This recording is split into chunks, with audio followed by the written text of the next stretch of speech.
Anos mais tarde, o governo britânico comprou a maioria das ações da Anglo-Iranian, por iniciativa do jovem ministro da Marinha da época, Winston Churchill.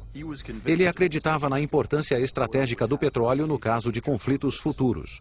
Infelizmente, a Primeira Guerra Mundial, que eclodiu logo depois, provou que estava certo. Todavia, essa guerra havia começado de uma forma muito convencional, com cargas heróicas de cavalaria e pesados ataques de infantaria que dominava todas as batalhas.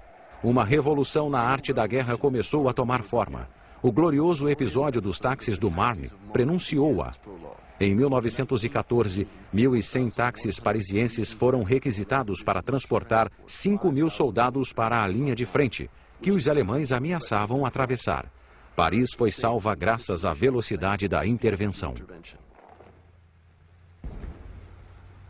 A grande mudança ocorreu 2 anos depois, com a terrível Batalha de Verdun, quando todos os chefes de Estado-Maior adotaram o conceito da guerra industrial, com base no uso em massa de tropas motorizadas.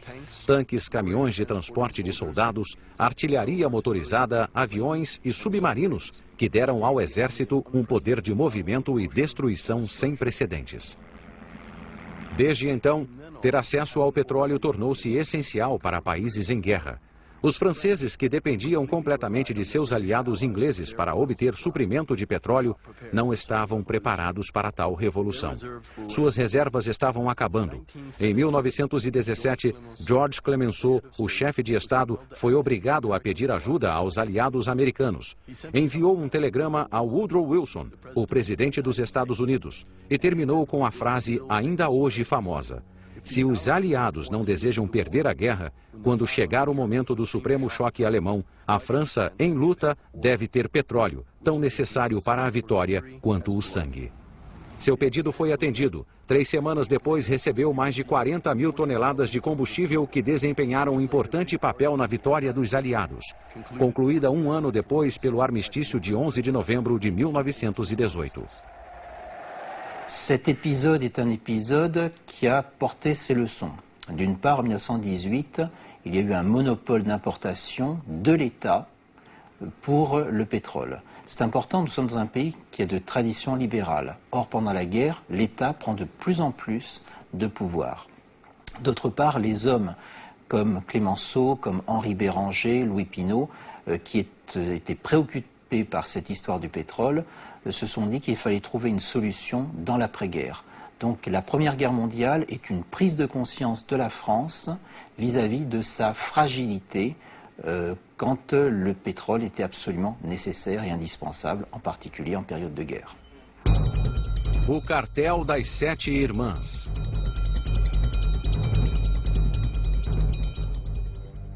A França lançou-se em uma política ativa de petróleo a fim de garantir seu suprimento. 2 anos depois, em abril de 1920, durante a Conferência de São Remo, surgiu uma oportunidade quando foi discutido o problema da Turkish Petroleum Company, que tinha sócios alemães. Sua origem era anterior ao período que precedera a guerra, quando o Iraque ainda era Mesopotâmia, uma província do Império Otomano. Kulust Gulbenkian, um rico e brilhante empresário de origem armênia, interessou-se muito por essa região devido ao petróleo. Reuniu 3 sócios com interesses completamente divergentes: Anglo-Persian, Shell Oil e um banco alemão, o Deutsche Bank. Antes de o primeiro poço ser perfurado, a Turkish Petroleum teve de ser desativada devido ao início da guerra.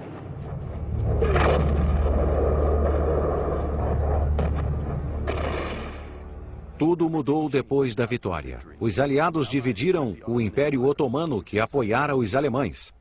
Os franceses e os ingleses dividiram os despojos do Império. A França ficou com a Síria e o Líbano. A Inglaterra com a Palestina e o Iraque. Depois se discutiu o destino da Turkish Petroleum Company. Na verdade, os ingleses pensaram que seriam os únicos a explorar as riquezas petrolíferas de seu mandato no Iraque. Mas não haviam considerado a posição da França. Depois de negociações acirradas, a França ficou com os 25% alemães da Turkish Petroleum Company, a título de indenização de guerra. Essa vitória levou à criação da French Oil Company, a CFP, predecessora da Total.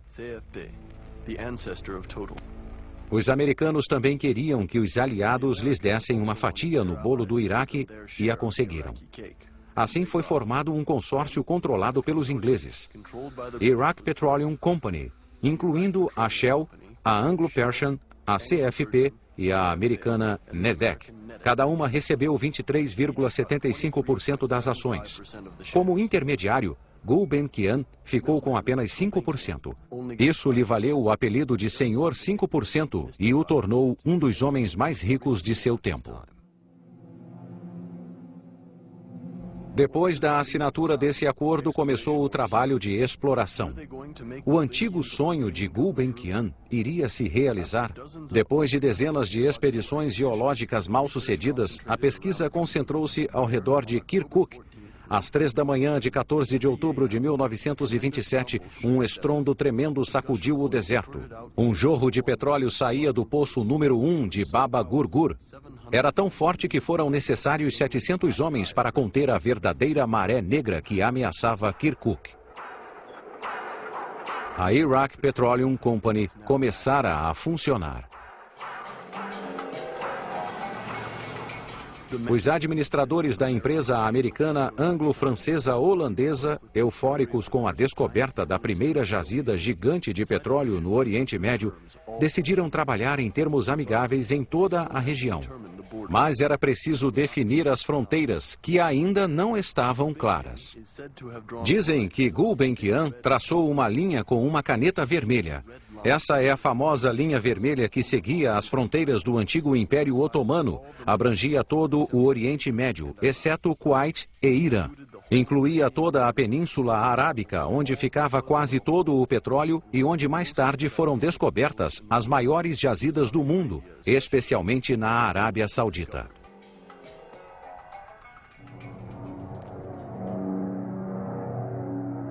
Desde o final da Primeira Guerra Mundial, o petróleo causou profundas mudanças na sociedade das nações industrializadas. A criação da Iraq Petroleum Company é o indício mais visível. Os Estados Unidos foram o primeiro país a produzir, consumir e exportar petróleo no mundo, e mantiveram sua supremacia até o final dos anos 60. A indústria automobilística floresceu graças à imensa expansão da indústria petrolífera, que fornecia combustível barato e aparentemente inesgotável para todo o país.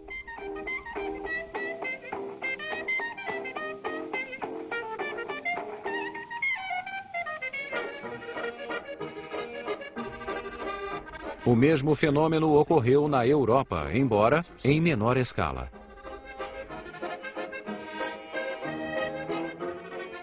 A necessidade de petróleo aumentava cada vez mais e desencadeou uma feroz competição entre as grandes companhias e empresas independentes dos dois lados do Atlântico, pois todas queriam conquistar novas jazidas nas partes mais remotas do mundo.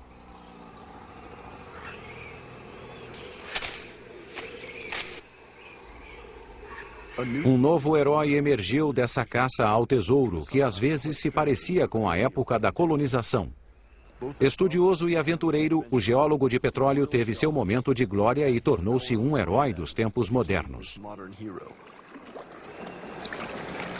Well, an oil geologist is of course in some regards a scientist, but he's not exactly the same kind of scientist as you would find in a laboratory, because it's more like a combination between being a doctor or a detective. You have certain points of information, certain knowledge, but you have to imagine what happens in between.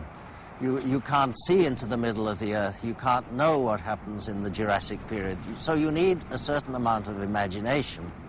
But on the other hand, you can't just be free with your imagination. You have to apply a kind of rigorous logic to your analysis. And you're looking for clues, you could say. You don't get all the information you need. You're having indications here, hints over here, and you put it together. Or to make the other analogy, you could say it's like a doctor who analyzes the condition of a patient. He can never be quite sure